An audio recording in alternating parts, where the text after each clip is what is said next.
अस्सलाम वालेकुम students, welcome to easy maths. आज हम चैप्टर नंबर 2 का आर्टिकल नंबर 2.21 पढ़ने जा रहे हैं, जिसमें हमने डिस्कस करना है logarithm of a real number. Previous video में हमने लोगैरिथम का एक जनरल इंट्रोडक्शन रीड किया था कि उसके इन्वेंटर कौन थे, उसको डिस्कवर किसने किया था, उसकी रियल लाइफ एप्लीकेशंस कहाँ पर हैं और जो वर्ड लोगैरिथम है वो कौन सी लैंग्वेज से डिराइव हुआ है। तो चलते हैं अपने आज के आर्टिकल की तरफ। हमारे पास एक रियल नंबर का लोगैरिथम लेने का क्या मकसद होता है। तो यहाँ पर बताया जा रहा है कि जो अगर हम किसी रियल नंबर का लोगैरिथम लेते हैं तो वो हमें बताता है, tells us how many times one number must be multiplied by itself to get another number. अब आपको एक सिंपल सी एग्जांपल देती हूँ। अगर आप 2 की पावर 3 लेते हैं तो आपके पास क्या आता है, 8 आता है। ठीक है, यानी कि आपने 2 को कितनी दफ़ा मल्टीप्लाई किया, आपने 2 को 3 टाइम्स मल्टीप्लाई किया एक नया नंबर हासिल करने के लिए। ठीक है, तो ये जिस फॉर्म में मैंने लिखा था इसको मैं क्या कहूँगी, एक्सपोनेंशियल फॉर्म कहूँगी कि मैंने 2 को एक्सपोनेंट दिया 3 तो हमारे पास आंसर क्या आया, 8 आया। ठीक है, यानी कि हमने रियल नंबर पकड़ा 2, उसको हमने 3 टाइम्स मल्टीप्लाई किया और हमें एक नया नंबर मिल गया 8। ठीक है, अब लोगैरिथम हमें ये कैसे बताता है। अगर मैं एक्सपोनेंशियल फॉर्म से लोगैरिथमिक फॉर्म में जाना चाहती हूँ तो आपके पास जो, अगर मैं यहाँ पे जनरल लिखूँ कि b की पावर अगर y है और मेरे पास एक नंबर आता है x, ठीक है, जिस तरह मैंने अभी लिया ना 2 रेज़ टू पावर 3 ली, तो 2 आप कह लें कि b है आपके पास, जो पावर आपने ली है वो y है और जो नंबर नया आएगा मल्टीप्लाई होने के बाद उसको x का नाम दे लें। तो आपके पास क्या होगा जी, जब आप उसका लॉग लेंगे, यानी कि मैं ऊपर एक्सपोनेंशियल फॉर्म लिखती हूँ और नीचे मैं आपको इसकी ये फॉर्म समझाती हूँ लोगैरिथम वाली। तो आप देखें कि जब आपने लॉग लिया तो जो b है वो क्या बन गई, बेस बन गई। यहाँ पे आप देख रहे हैं b को बहुत छोटा सा करके लिखा हुआ है, x और y जो है वो इंटरचेंज हो गए हैं।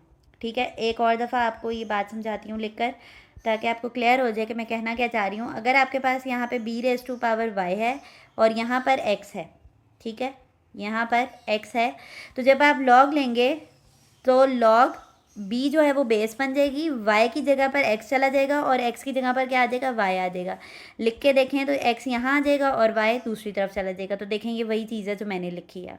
ये तो था इसको कन्वर्ट करने का तरीका, क्योंकि आगे जो आपके एक्सरसाइज के क्वेश्चन होंगे वो ऐसे ही होंगे कि कुछ सवाल आपके पास एक्सपोनेंशियल फॉर्म में दिए गए होंगे और आपने उसको किस में कन्वर्ट करना होगा, लोगैरिथमिक फॉर्म में कन्वर्ट करना होगा, और कुछ को आपने लोगैरिथमिक फॉर्म से एक्सपोनेंशियल फॉर्म में लेके जाना होगा। तो अब हम ये जो नोटेशन है या ये जो तरीक़ेकार है लिखने का, इसकी थोड़ी सी डिटेल पढ़ लेते हैं। इसमें जो b है उसको आपने बेस कहना है। ठीक है, जो लोगैरिथम होता है ना वो हमेशा किसी ना किसी बेस की तहत लिया जाता है, यानी कि with respect to some base होता है। यानी कि अगर मैं आपको बताऊं तो आपके पास आपके लेवल के ऊपर जो है वो 2 किस्म के लोगैरिथम्स पढ़ाए जाते हैं। एक होता है लोग बेस 10 के साथ और एक होता है लोग ये नेचुरल लॉग ऑफ ई जिसे हम कहते हैं, एक आपके पास वो होता है। ठीक है, तो मतलब जो आपके पास ये जो पहला वाला मैंने लिखा है नेचुरल लॉग ऑफ ई, वो आपके पास जो है वो जॉन नेपियर ने आपके पास किया था log 10 रेज़ टू पावर 10 वाला। ठीक है, यानी कि log टू द बेस 10 वाला जो था लोगैरिथम वो हमारे पास जॉन नेपियर ने इन्वेंट किया था, और log को जो ई पावर के साथ, ई बेस के साथ जिन्होंने इंट्रोड्यूस किया था वो आपके पास एक इंग्लिश मैथमेटिशियन थे जिनको ब्रिगेशियन लोगैरिथम के नाम से ये वाला लोगैरिथम जाना गया था, क्योंकि उनका नाम जॉन ब्रिग्स करके कुछ इस तरह से उनका नाम था। तो यहाँ पर हम ये मैंने आपको थोड़ा सा बैकग्राउंड भी बता दिया और साथ में बेसिस भी बता दी कि आपके पास टोटल कितनी बेसिस के साथ जो है वो हो सकते हैं लोगैरिथम। तो b जो होगी वो इस नोटेशन के अंदर, b जो होगी वो आपके पास इसमें बेस होगी और जो x है वो रिज़ल्ट होगा। यानी कि जब आप किसी नंबर को कितनी दफ़ा उसकी पावर से मल्टीप्लाई करेंगे तो जो नंबर का रिज़ल्ट आएगा ना उसको आप x की जगह पर लिखेंगे। ओके हो गया। नेक्स्ट आपके पास क्या है कि जो y है वो एक्सपोनेंट है। ठीक है, तो अभी हमने जब लिखा था b raise to power y is equals to x, तो b बेस है, x result of the number है जिसका हमने लोगैरिथम लिया, और y क्या है, एक्सपोनेंट है। तो ये इस चीज़ की जो है वो डिटेल बताई गई है यहाँ पे। ओके, नेक्स्ट हमारे पास क्या है, जो हमने अभी ये डाटा पढ़ा है, जो 3 पॉइंट्स पढ़े हैं, 3 पॉइंट्स को मैथमेटिकली कैसे लिखते हैं, ऐसे लिखते हैं जैसे मैं लिख के आपको दिखा रही थी। ठीक है, तो अब हम चलते हैं कि इसको लोगैरिथम में कैसे कन्वर्ट करेंगे। आपके पास ये देखें, यही सेम मेरा वाला ही तरीका बताया गया है कि b जो है वो बेस बन गई है, यहाँ पर x और y आपस में क्या हो जाएंगे, इंटरचेंज हो जाएंगे। आप देखेंगे क्रॉस में लगा हुए हैं एरोस, तो वो इंटरचेंज हुए हैं। और आप इसको रीड कैसे करेंगे, आप इसको रीड करेंगे the logarithm of x to the base b is y। इसका क्या मतलब है कि b जो है वो सम पावर ऑफ y से पे ली गई है, यानी कि b की पावर है y, और उसका आंसर उस पावर को लेने के बाद क्या आएगा, x आ जाएगा।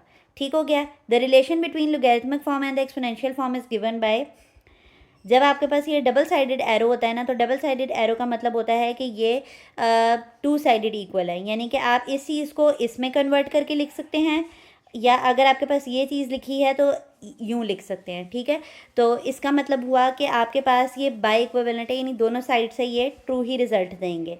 लेकिन यहाँ पे कुछ आगे कंडीशंस लिखी हुई हैं, उनको एक दफ़ा देख लेते हैं, फिर हमारा ये टॉपिक यहाँ पे क्लोज हो रहा है। आपके पास यहाँ लिखा गया है कि बी जो है वो हमेशा ग्रेटर देन ज़ीरो होना चाहिए। इस बात का क्या मतलब है कि बी हमेशा क्या होना चाहिए, पॉजिटिव होना चाहिए। ठीक है, कोई चीज़ किसी पे कंडीशन होना कि वो ग्रेटर देन ज़ीरो है, तो ग्रेटर देन ज़ीरो का क्या मतलब है कि ज़ीरो से आगे नंबर्स क्या होते हैं, पॉजिटिव होते हैं ना। तो आपके पास ग्रेटर देन ज़ीरो क्या क्या मतलब होगा, पॉजिटिव नंबर।